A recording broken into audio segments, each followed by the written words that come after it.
सावन का महीना पवन करे शोर, जियरा रे झूमे रे ऐसे जैसे बनमा नाचे मोर।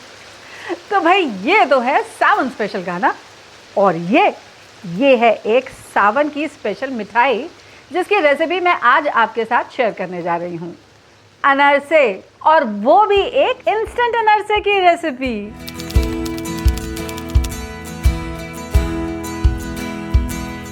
ट्रेडिशनली अनरसे बनाने का प्रोसेस काफ़ी लंबा है। इसके लिए 2 दिन तक चावल को सोक करके रखा जाता है और फिर इसके बाद चावल को छाना जाता है, फिर इसको पीसा जाता है और तब बनते हैं अनरसे।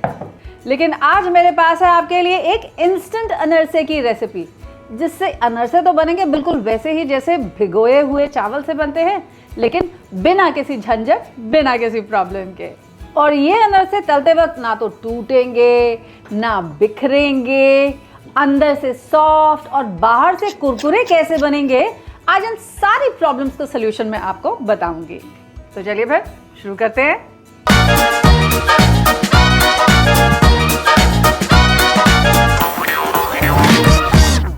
और जानते हैं सावन में और स्पेशली तीज पे अनरसे क्यों बनते हैं, इसकी भी एक पौराणिक कहानी है जो मैं आपको आगे चल के सुनाऊंगी। इंस्टेंट अनरसे बनाने के लिए ना मैं लूंगी सबसे पहले तो ये चावल का आटा। अब चावल का आटा मार्केट में बहुत इजीली अवेलेबल है, तो बाजार का आटा ले लीजिए, कन्वीनियंट भी है और आपको इसे पीसना भी नहीं पड़ेगा। अब इसमें ऐड करने जा रही हूँ मैं एक सीक्रेट इंग्रेडिएंट, और यकीन मानिए इसके बाद तो सारी प्रॉब्लम ही खत्म हो जाएगी। ना हमारे अनरसे बिखरेंगे, ना टूटेंगे और ना ही हार्ड होंगे। तो इस चावल के आटे में थोड़ी सॉफ्टनेस देने के लिए और इसी के साथ साथ बाइंडिंग भी देने के लिए ना मैं मिलाने जा रही हूँ इसमें ये मैदा। तो जितना मैंने चावल का आटा लिया है ना, उसका 1/4 लूँगी मैं मैदा। तो थोड़े अच्छे से फ्लेवर के लिए ना मैं इसमें ऐड कर रही हूँ आधा चम्मच इलायची पाउडर, और इसी के साथ साथ 1 चुटकी नमक भी मिलाऊंगी। अब ये 1 चुटकी नमक जो है ना, ये इन सारे फ्लेवर्स को बांधने का काम करता है। अब हम क्या करेंगे, 1.5 कप पानी उबालने के लिए चढ़ा देंगे।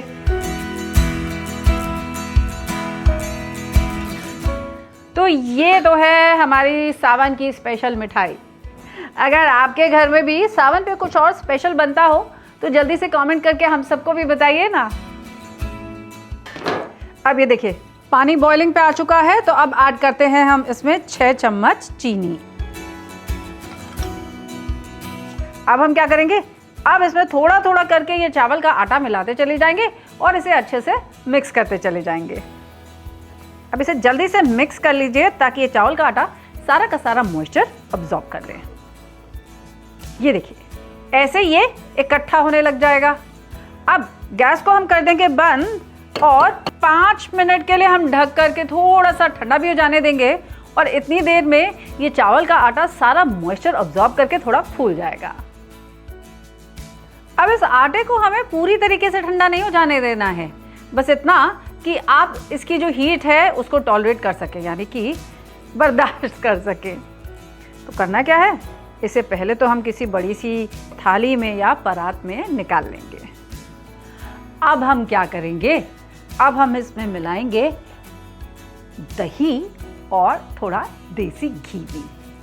अब जानते हैं ये दही क्या करेगा, ये दही देगा उसको वो फर्मेंटेड टेस्ट जो 2 दिन के भीगे हुए चावल में आता है। और थोड़ी चिकनाहट के लिए ना हम इसमें ऐड करेंगे 1 टेबलस्पून देसी घी, चिकनाहट भी और इसी के साथ साथ एक बढ़िया सा फ्लेवर भी।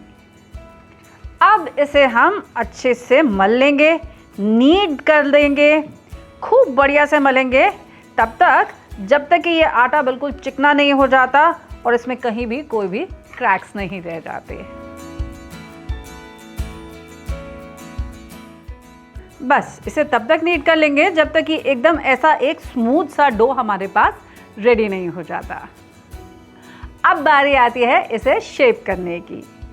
अभी अनरसा जो है ना, यूपी बिहार में तो फेमस है ही है और बनता है ये तीज के फेस्टिवल में या सावन के मौसम में लेकिन महाराष्ट्र में ना इसको बनाया जाता है दिवाली पे खास। अब महाराष्ट्र में ये बनता है फ्लैट लाइक अ पैटी, और यूपी बिहार में इसकी गोलियां बनाई जाती हैं।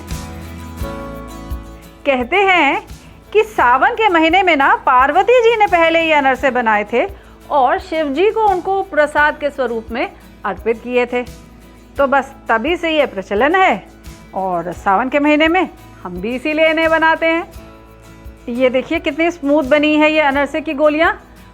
तो तकरीबन आधे डो की तो मैंने यहाँ पे अनरसे की गोलियां बना ली हैं, और बाकी आधे की मैं टिकिया बना लूँगी, जैसे महाराष्ट्र में बनती है ना, वो महाराष्ट्रन स्टाइल। उसके लिए डो थोड़ा बड़ा लेंगे, उसको अपने हाथ में रोल करेंगे और इसके बाद प्रेस कर देंगे, लेकिन बीच में इसे ज़्यादा प्रेस करना है हमको, और ये भी इंश्योर कर लेना है कि ये एकदम क्रैक फ्री हो। तो भाई यूपी और बिहार में तो इसे हम तिल से कोट करते हैं, लेकिन महाराष्ट्र में बहुत जगह इसे खसखस यानी कि पॉपी सीड के साथ भी कोट किया जाता है। तो एंटायरली योर चॉइस, आप चाहें तो दोनों से कर सकते हैं। मैं इन्हें कोट करने जा रही हूँ सफ़ेद तिल के साथ। अच्छे से इनके ऊपर आप तिल लगाइएगा, हर तरफ से, साइड से भी इसको घुमा घुमा करना ताकि साइड्स में भी तिल चिपक जाए। बस अब क्या है, कढ़ाई चढ़ाइए, कढ़ाई में लीजिए तेल और उसे मीडियम हॉट हो जाने दीजिए। अब तेल जब मीडियम हॉट हो जाएगा ना, तब हम इसमें अनरसे तलेंगे, क्योंकि अगर आपने इसे ज़्यादा गर्म तेल में तला तो क्या होगा, ये बाहर से तुरंत क्रिस्प हो जाएगा, ब्राउन हो जाएगा, लेकिन अंदर कच्चा रह जाएगा। और अगर इसका टेम्परेचर लो हुआ तो ये क्रिस्प होने की जगह तेल को अब्जॉर्ब करना शुरू कर देगा और आपके अनरसे बढ़िया से क्रिस्प नहीं बनेंगे। देखिए जब आप इसको फ्राई कर रहे होंगे ना, इसमें थोड़ा तो तेल निकलेगा ही निकलेगा।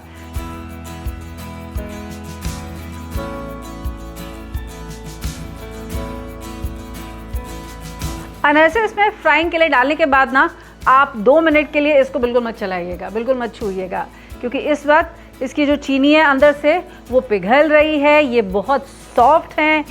हल्का सा जब तक ये गोल्डन कलर नहीं ले लेंगे ना, तब तक हम इन्हें टच बिल्कुल नहीं करेंगे, नहीं तो इनके टूटने और बिखरने का डर रहेगा।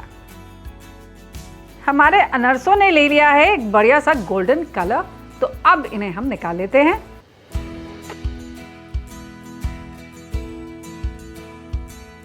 तो ये अनरसा पैटीज हमने फ्राई करके निकाल ली हैं। पहले इन्हें अच्छे से कूल डाउन हो जाने दूंगी, तब आपको तोड़ के दिखाऊंगी कि ये अंदर से कितनी सॉफ्ट है। और तेल गरम है ना, तो चलिए अब इसमें ये अनरसे की गोल गोल गोलियां ऐड करते हैं। लीजिए भाई, हमारी अनरसे की गोलियां भी रेडी हो गई। चलिए अब आपको दिखाती हूँ कितने क्रिस्प बने हैं, है ना। अब इसे तोड़ के दिखाती हूँ अंदर से कितने सॉफ्ट हैं ये। अब आप भी ये सावन स्पेशल अनरसे अपने घर में ज़रूर ट्राई कीजिएगा और मुझे ज़रूर बताइएगा कि इनकी ये इंस्टेंट रेसिपी आपको कैसी लगी। और हाँ, अगर वीडियो पसंद आया हो तो लाइक भी कर दीजिए, शेयर भी कर लीजिए और कमेंट करके मुझे ज़रूर बता भी दीजिए। और अगर अभी तक आपने मेरे चैनल को सब्सक्राइब नहीं किया है तो भाई जल्दी से कर लीजिए, पैसे थोड़े लगते हैं, बस बटन ही तो दबाना होता है।